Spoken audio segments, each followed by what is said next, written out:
Hey monkeys, welcome back to Guitar Quackery Live. Here we are. Guitar Quackery Live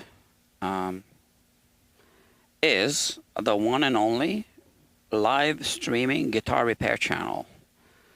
That's what I do here. I repair guitars. And now I'm repairing a guitar that does not need to be repaired. And it's live, right?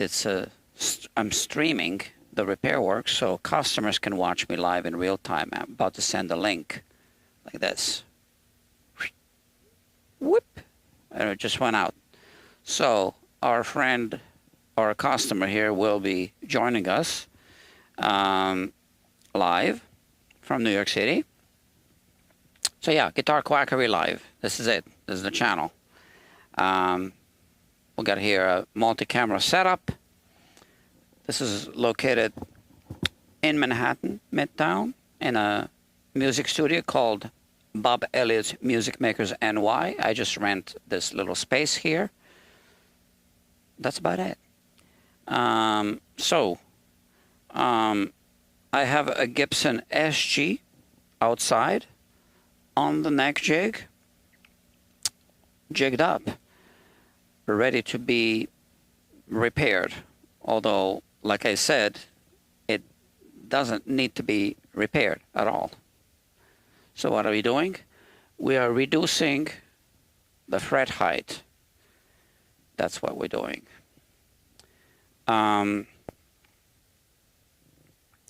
So you see here I am going to be using a 12-inch radius sanding beam.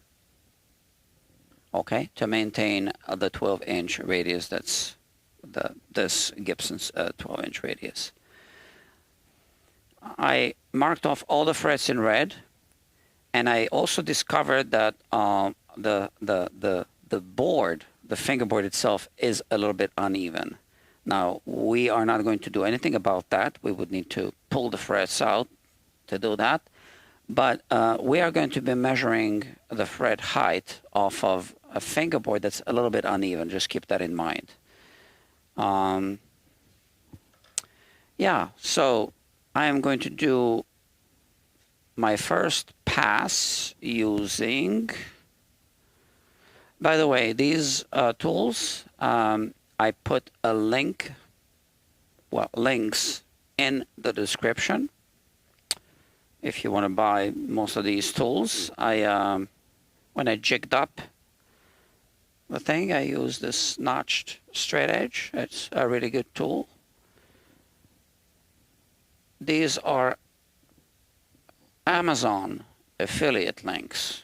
Oh, I need a little brush. So the frets are kind of stubby, and they're not really flat on top. But because they are tall, you know, it's kind of unpleasant to play up and down the neck. So we need to, you know, make sure they're nice and round, but because they're narrow frets, the radius of the crown is going to end up being smaller. So we need to reduce the height a little bit. Now they're about 1.3 millimeters. I mean, they kind of vary a little bit. We want to go down to about 1.1 millimeters in height.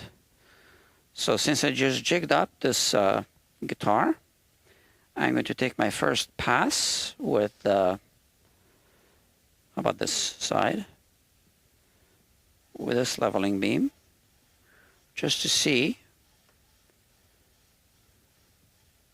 where it's removing the bulk of the material.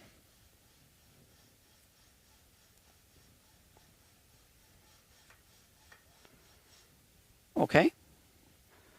And to be honest, they are a little bit uneven. I'm not even sure if I can't remember if the fret rocker picked up on this or not. But it doesn't matter because we're leveling anyway. Yeah. Okay.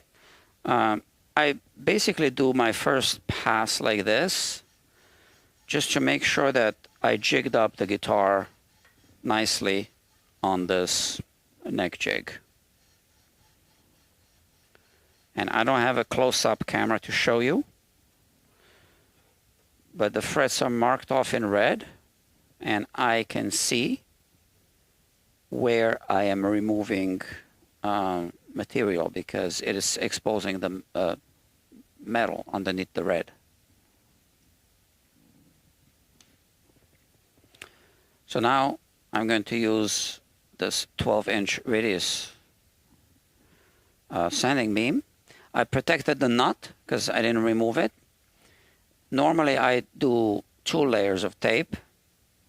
Here I did 6 layers. I really don't want to damage this nut. Okay, so this is now a coarser sandpaper.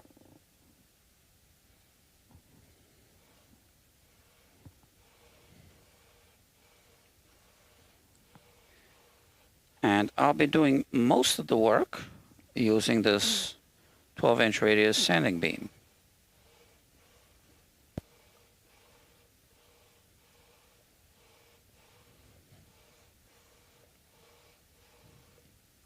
Let's have a look. Yeah. And what I need to do throughout this job is keep measuring the fret height. Okay?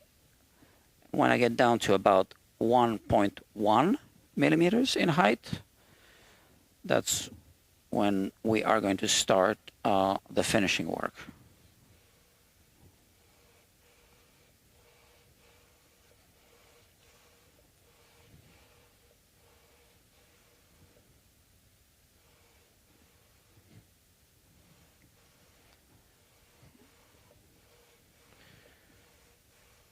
Okay. We do have some low frets, actually, some low spots. And just out of curiosity, I want to see if the fret rocker is going to even pick up on these low spots because they're so minimal. Yeah, a little bit, yeah. Right here, there's a low spot, so this reads as high. Although, so the 8th fret has a low spot, so the 7th fret reads as high. But it is not a high fret. There's a low spot on the 8th fret. So now if I test the 9th fret,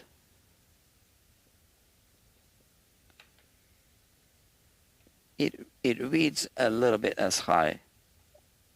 I can almost not even detect it. All right. So since we are leveling to reduce the fret height, we are also going to take care of the uneven frets. Obviously, we want to make sure everything is good and everything is right. So this is a micrometer. It's called a dial indicator. I zeroed it out already. And yeah, the frets are still high.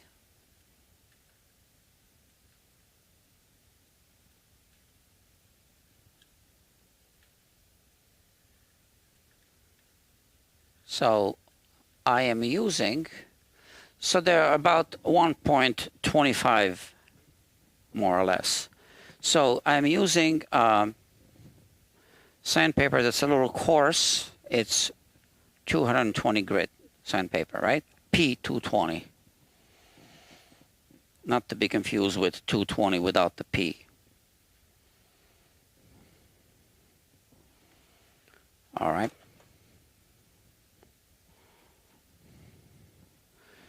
Now, the customer did tell me that he doesn't want the frets to be too low, so I'll keep that in mind. We took a measurement off of another one of his guitars, but the frets are not going to feel exactly the same because, as I recall, the other guitar, which was a PRS, does have slightly wider frets, if I recall correctly.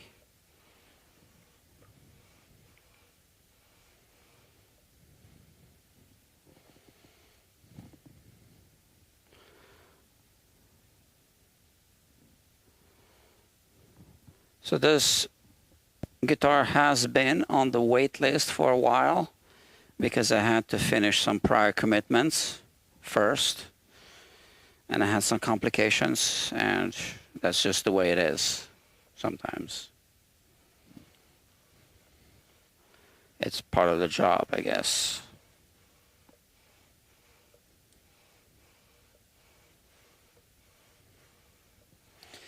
It's super important not to tilt the sanding beam, the radius sanding beam, because if you do, you are actually changing the radius.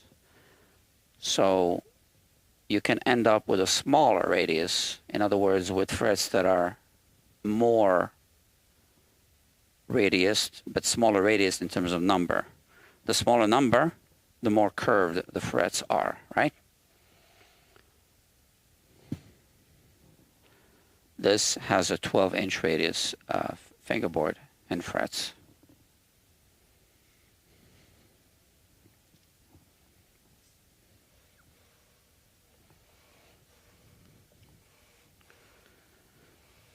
So like I said, I'm using P220 sandpaper.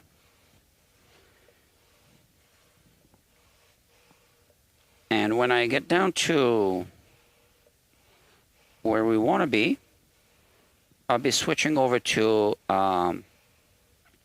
finer grits to do basically scratch removal.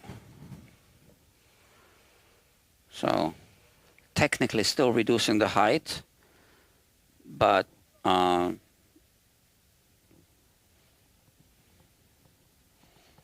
it's really starting to do the scratch removal process, right? All right, so we need to keep checking.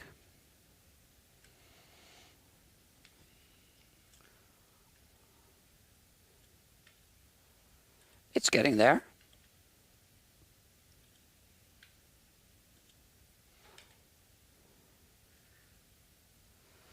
So the frets seem to be a little taller on the treble side.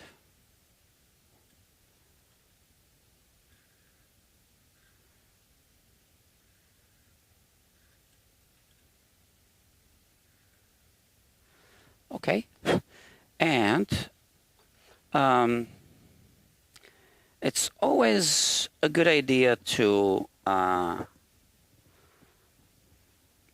use, two ways of checking things. So I do have a nice tool here. It's the Hasco step gauge. This is it right here. So this is Hasco. It's a Japanese company, and it's called a step gauge.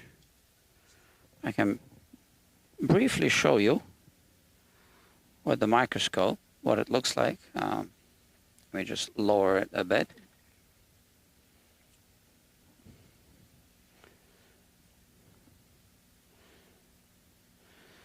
So here we go. It says Hasco right here, and in here you have these steps, right? So okay, here. So so this one that says 0 means that it's 1 millimeter in height exactly. Then on the other side you have 1, that's 1.1 millimeters. Then you have 2, 1.2 millimeters, then 1.3, 1.4, and 1.5, right? And then these numbers are below 0, so that's 0.9, 0.7, here you have 0.8 and 0.6. And it kind of tells you right here that you add 10 to it, right? From the 0 to the 1, but not on these two and not on these two. So that's to measure the crown height. Now, here, you can use these to measure the nut height, okay? So 10 is 1 millimeter, etc. Right? And that's again Costco step gauge. Excellent tool for guitar. Doesn't really work on the bass too well. Okay. So I put a link to this as well. And I want to use this Costco step gauge as an additional tool just to measure. And you know what? I forgot to bring also a magnifying glass. While I'm here, let me just check the battery on the computer.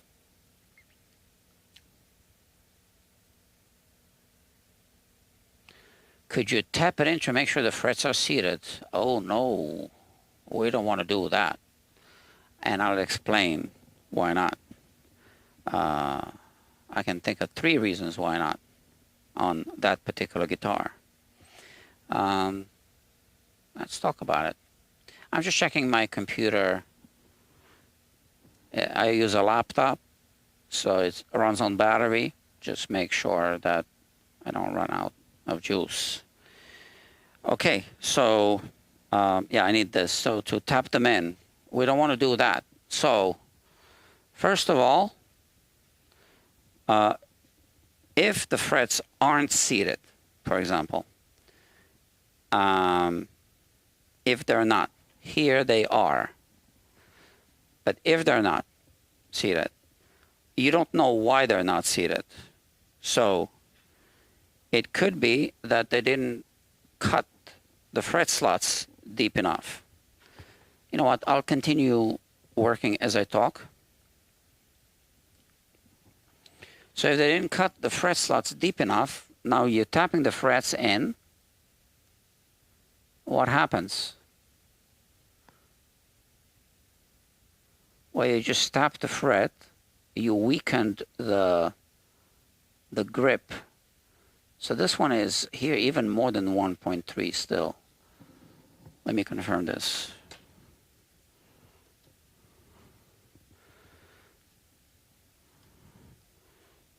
Yeah, 1.35 millimeters. Okay, so if the frets are not seated because the fret slots are not deep enough, you tap, you just wiggle the fret. So now you just made it worse. Second, if they used glue, now you have dried up glue inside the fret slot. So even if there's space below the fret tang, now you tap it, you just disrupted that hardened glue, and you might not even be able to tap it all the way down because now that hardened glue is clogging up that little space under the fret tang, right under the fret tang in the fret slot.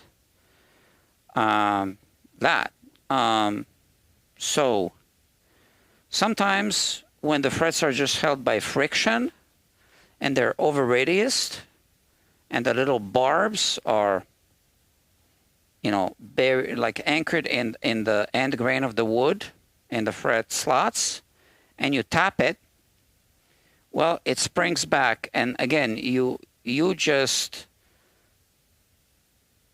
disrupt, you know, you just messed with that. It's not even friction, it's anchored inside of the wood grain. So now you just, you know, kind of like compress some extra wood grain around that barb. And on a Gibson, let's say that they're not seated, but you have the binding and you have the fret nibs. So let's say that it's over radius, which it isn't on this guitar, right? On the Gibson. So now when you tap it in, and let's say that you're successful, well, my 2 elbows are now going out, right? And the 2 sides of the fret are going to be pushing the binding, which are the fret nibs. So that's, now having said that, I know that sometimes you can tap the frets in and they go in and it's fine. But I'm not going to take chances. Well, I mean, first of all, they have nowhere to go. They're not raised. They're just tall and kind of stubby. So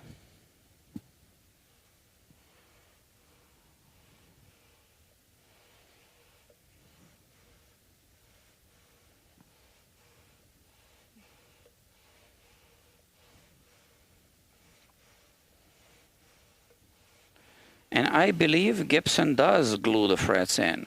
So on all guitars. So if you tap glued frets, and let's say that you were able to tap it, you need to flood it with super glue then.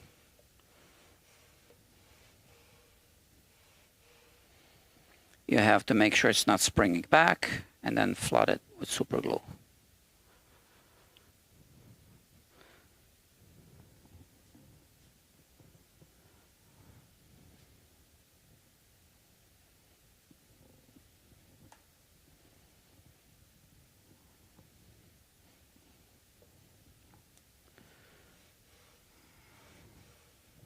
So because I did not remove the nut,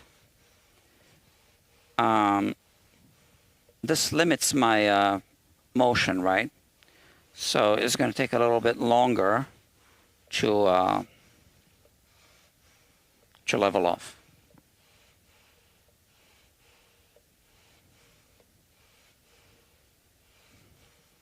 And for those of you who missed the beginning of this live stream, we're just reducing the fret height for playing comfort. That's what this customer wanted on this guitar. So the frets were a little bit uneven just here and there, but not enough to really merit a level crown polish job. But here we're doing it because the guitar was uncomfortable to play, because the frets were stubby and chunky.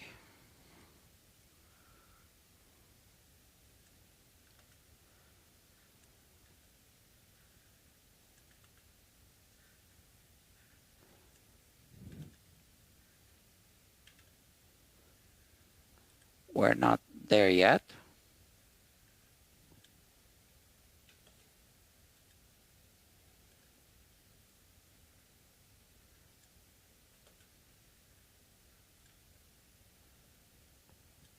But we are getting there. As you can see, I removed this pickup altogether. I think you can see that.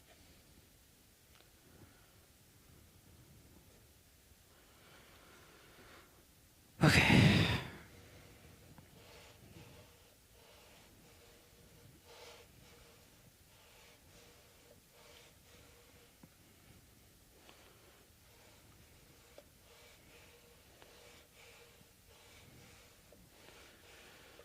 So if your hand is not steady, even if you use a 12-inch radius sanding beam, you're going to end up with a smaller radius. So it's really important to have a good technique. I cannot achieve this level of steadiness if I try to level on the workbench. I need to have it jigged up like this.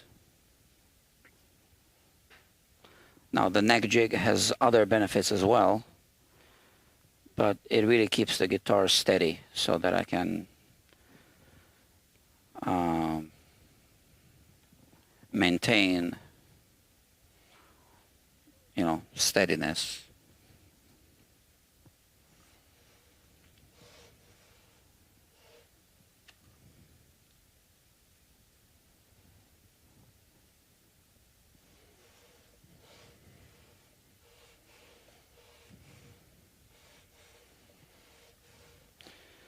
So what Gibson often does is they have, you know, the radius, and then they have little shoulders that kind of meet the binding. So I am going to have to tilt the radius beam at the end a little bit, both sides, just to match that. And I'm already starting to do that. And that's something the camera isn't picking up, but I do need to maintain that. That's how Gibson does it. So I'm rotating it a little bit like this.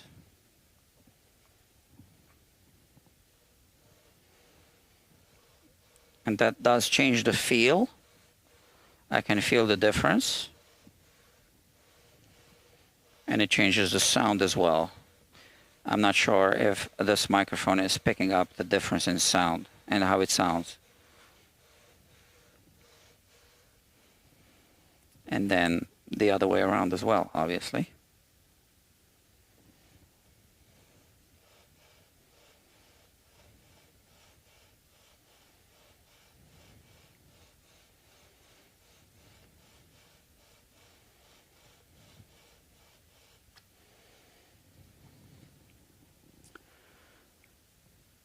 I wish I could show you this, because now you see the little powder on this side and on that side, but nothing in the middle, because I did clean the fingerboard prior to doing this.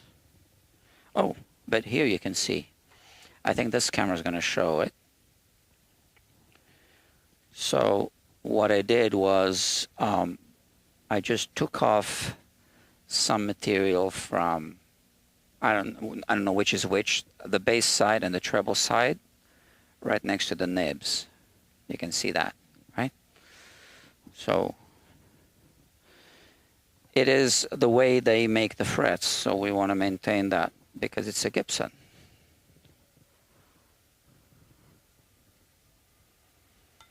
And I don't really know how they do it at the factory, but you can see it on the guitar.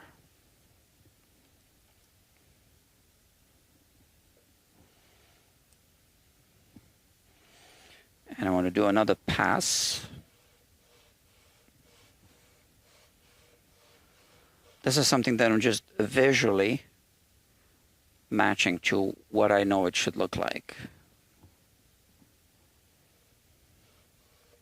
Because also, if I don't do that, the frets will feel a little more stubby at the fret ends, even if they have the nibs.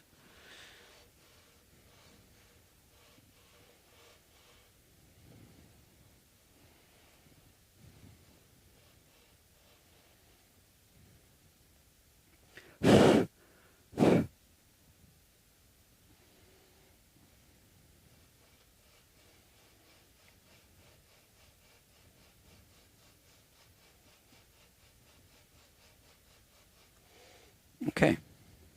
Once again, you see the two stripes like that. Okay. So I think I'm done with that for now, at least. Now let's check the fret height.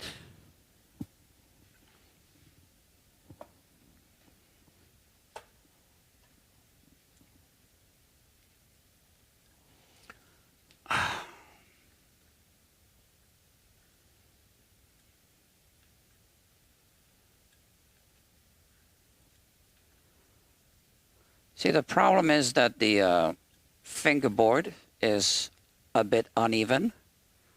So the fret height appears to be uneven.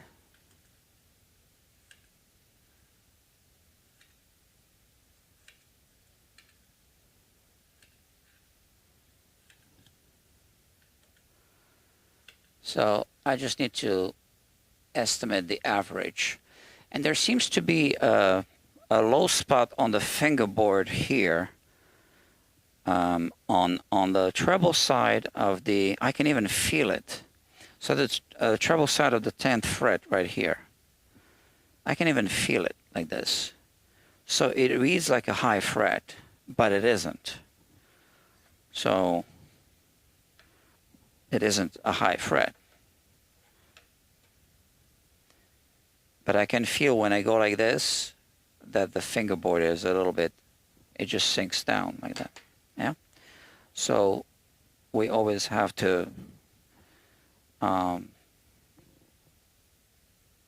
take all these details into account. Okay?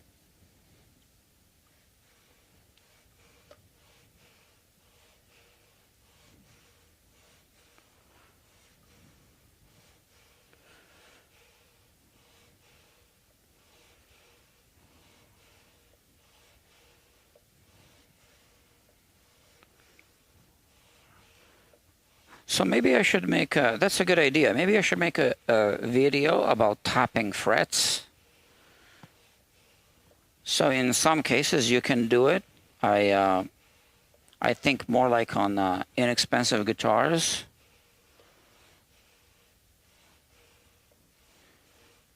I mean, I've done it. I wouldn't want to do it on a Gibson.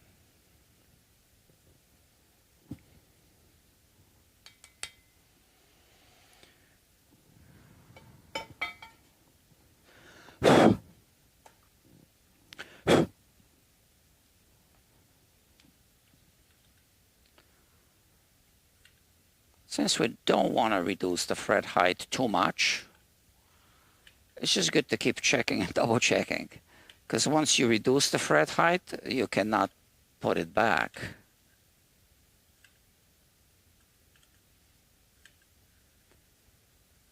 And obviously that's going to make the nut feel high. So now if I go up and down the fingerboard like this, now they feel even more stubbier than they felt before. And that's simply because now they're kind of squarish looking. But we need to go down a little bit more before we start recrowning. I'm going to split this level crown and polish job into 3 live streams. This one is leveling. The second one will be crowning and then polishing. And then, so this is already part 2 because part 1 was the assessment. So polishing will make it part 4, which will be part 3 of the level crown and polish job. And then, so that's going to be part 4. Then part 5 will be the nut.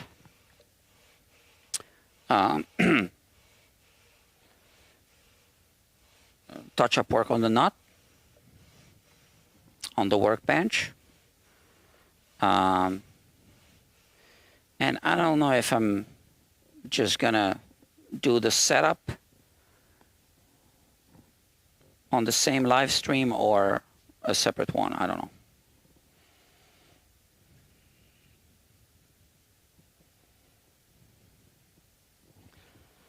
Okay.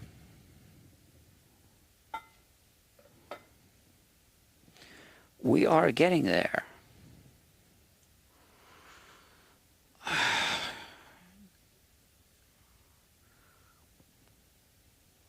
Just need to keep checking.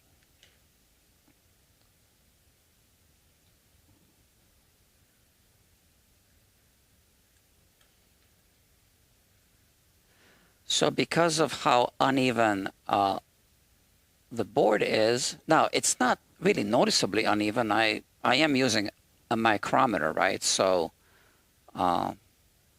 it's going to pick up those differences. But I'm going to, at one point, I'm going to have to make a decision where to stop. I don't want to stop too soon because then the recrowning and the polishing and then the nut repair will be in vain because the customer is going to tell me to do it again. But I don't want to go too far because we don't want to reduce the fret height more than we need to. And it's impossible to judge by feel, like I said, because now the frets feel even more stubby. So but they're still above that target height.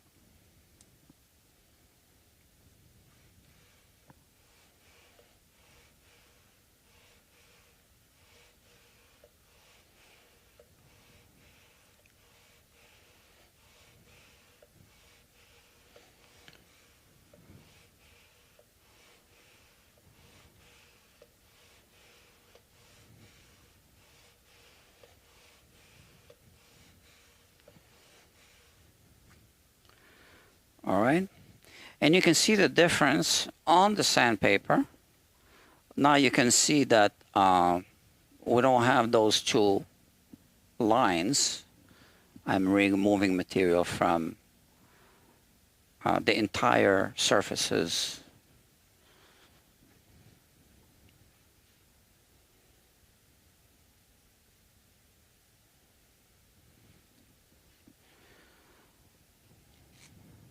So I'm going to have to stop before reaching that target height, because we are also going to go through the scratch removal and polishing and all that. So I need to use my best judgment.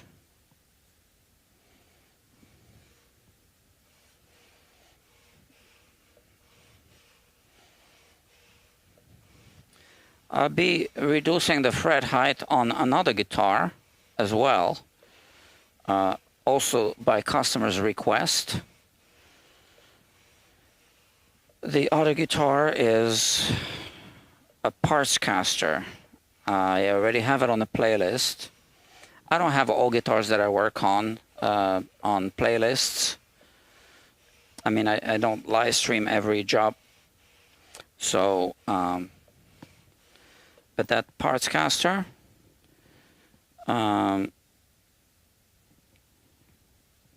will have the frets lowered to 0.9 millimeters, which is what the customer wants, based on another guitar, another couple of guitars. So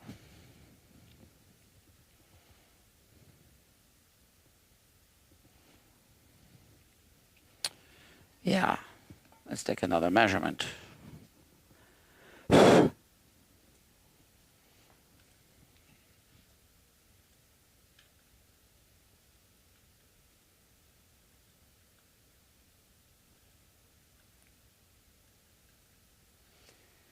So we are approaching that zone.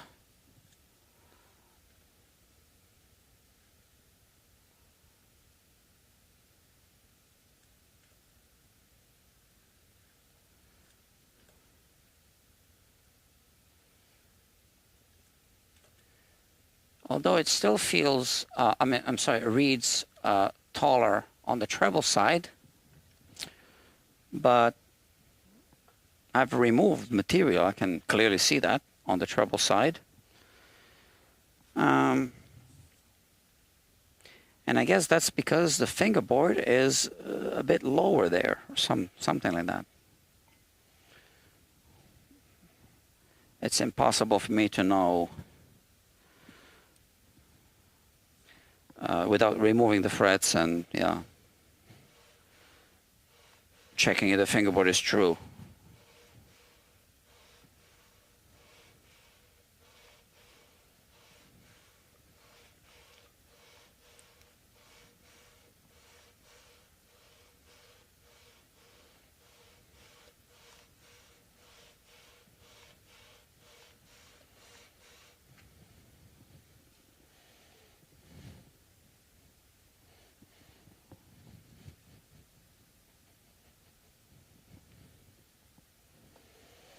So I just published a video on my main YouTube channel, because I just caught an article about Fender. So Moody's Ratings, that's the company, that's a reporting company, downgraded Fender's credit rating. And that's based on higher operating costs in 2025, anticipated operating costs. So that is not the best news, obviously.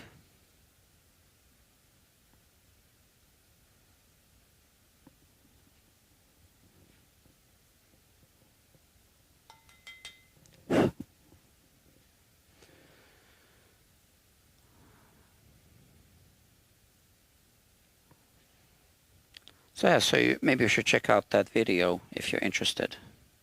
It's on the main channel, Guitar Quackery. It's not this channel. This channel is Guitar Quackery Live. Two different channels.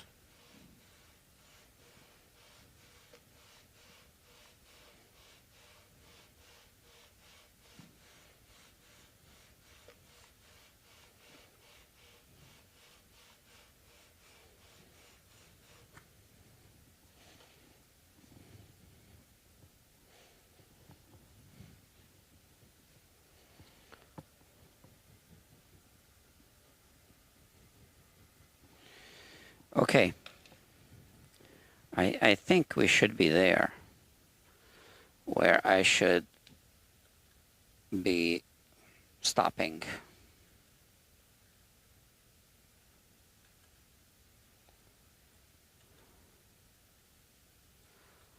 So once again, the fingerboard is uneven.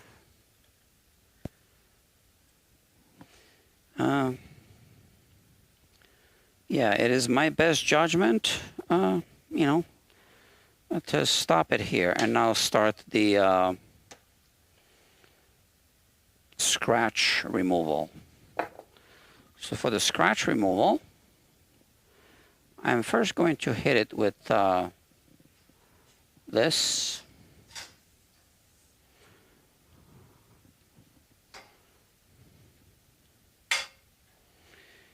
In a zigzag.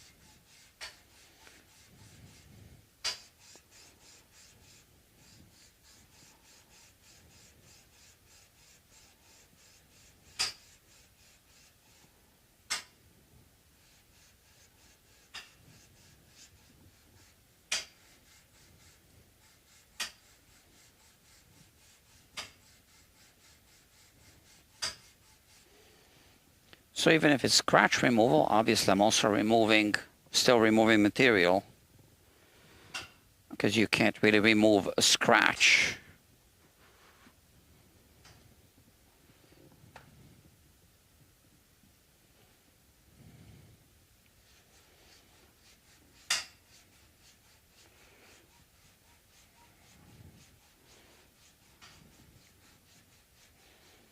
And with this, I'm also doing those shoulders, the typical Gibson shoulders.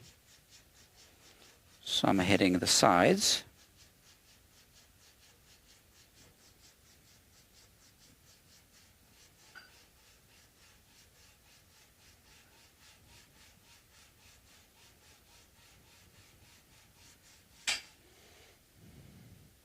So now the frets look a little bit like brushed metal. And I want to see all the micro scratches going in this direction, not like this. I still see a few going this way. This is something that I can't show on camera like this. I would have to put the guitar on the bench and show you through the microscope, but it's not practical.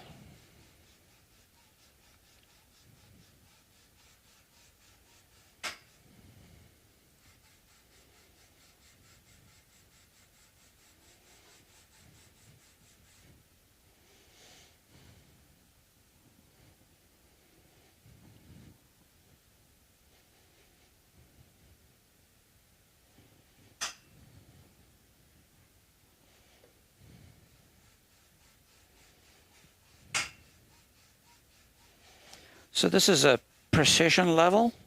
You can see that it has a milled surface on both sides. And yeah, you can use it for this.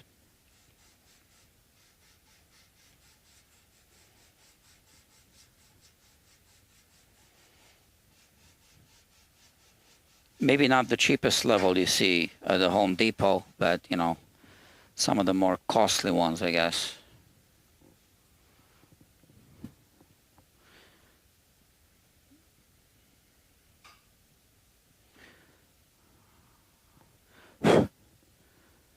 Okay, I'm just looking at the reflections, just a little bit here.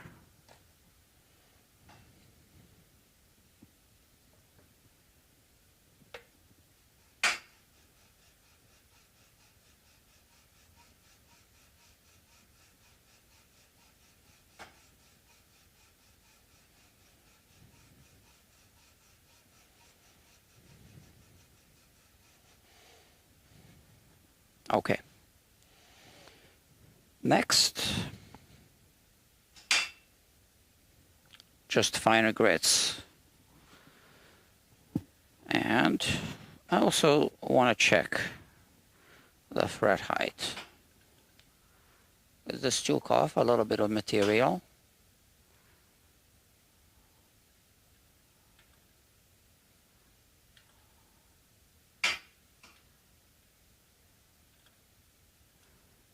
Yeah. I think that's where I want them to be right now. Yeah. So here I have two different grits on this one. Just kind of feel this is the finer grit is here, so I start with this one.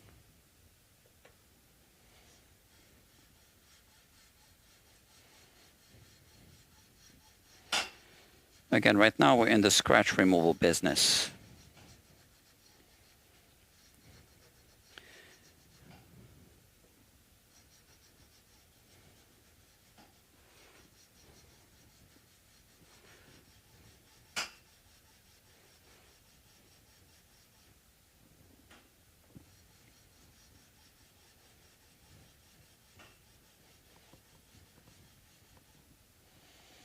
Okay.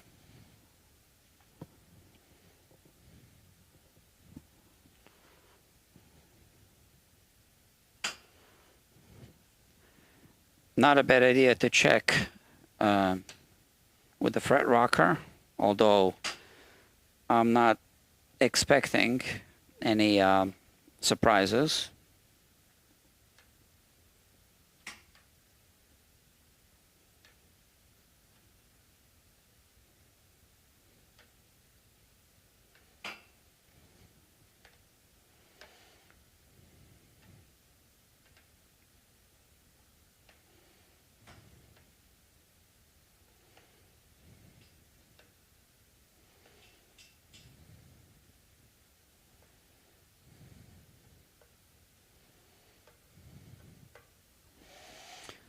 It all seems to be good. I also want to sight down the neck.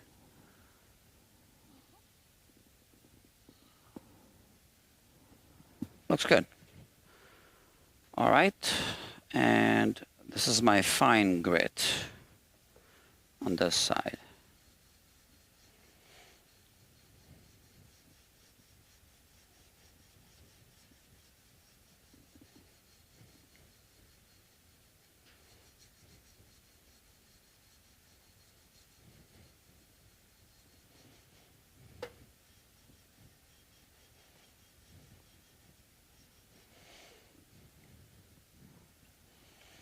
Looks good.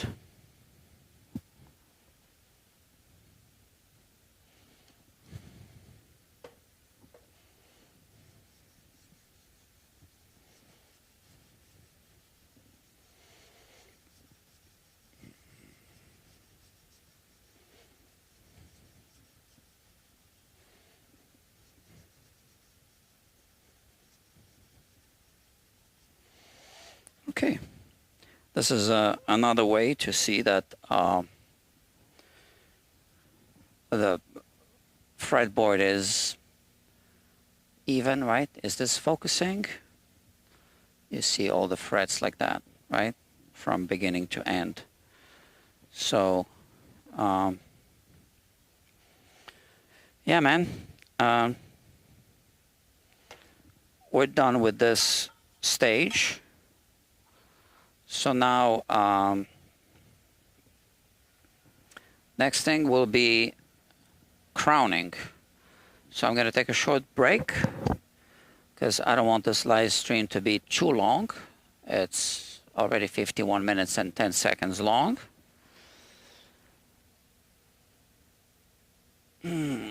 So, Dr. Williams says, I used to have an SG grade guitar. Is this guy's in Nashville? No, you mean this guy? Not in Nashville. This is Manhattan, New York City. Guitar Quackery. Yeah. So that's where I am. This is the little guitar repair shop in New York City. The smallest one in the city. So I do use the outside area. It's technically not my area. I only rent this little space and the storage, which I call the vault, because it's got a high security system. For real.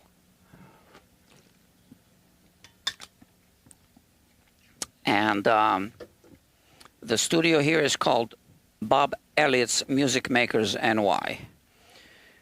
You can check them out. Bob Elliott is the owner of the studio, so I just rent the space. NYC, yes. So, first time here, you say, yeah. So this is the live stream, I call it the one and only live streaming guitar repair channel on YouTube. So I don't live stream every project, but I do live stream quite a few of them. And I send a link to the customer so the customer can watch. So right now, the owner of this guitar is watching, I think. So, because I sent a link. He was watching part 1 and texted me afterwards. So it's also an educational channel because I always talk about what it is that I'm doing. And that's it. It's a live streaming guitar repair channel from the workbench. So if you want to catch me live at work, the only way is to click the subscribe and hit the button and hit the bell icon so that you get notified, because I don't live stream on schedule. I just do it whenever I can. Yeah, that's it. There's another channel called Guitar Quackery. So this channel is called Guitar Quackery Live. Guitar Quackery is the main channel. I only publish long-form produced content on that channel. But on this channel, I only do live streams. I keep them separate. Okay, my friends. 9 of you watching. 7 likes. So William says, I love this, being a guitar lover. Have you ever been a guitar tech for a band? No, not like a traveling guitar tech. No, but I have worked on guitars for people who are in bands. But I have never traveled with any bands. Yeah. Okay. Oh, just subscribe. Yeah, make sure you click the bell icon if you want to catch me, because otherwise the subscription, I don't think, does much, right? But thank you very much. And if you want to check out the other channel, Guitar Quackery, it's easier to watch through those videos because they're edited, obviously. Okay, friends, I am going to take a short break, prepare my tools for recrowning, and I'll see you shortly. Thank you. Bye-bye.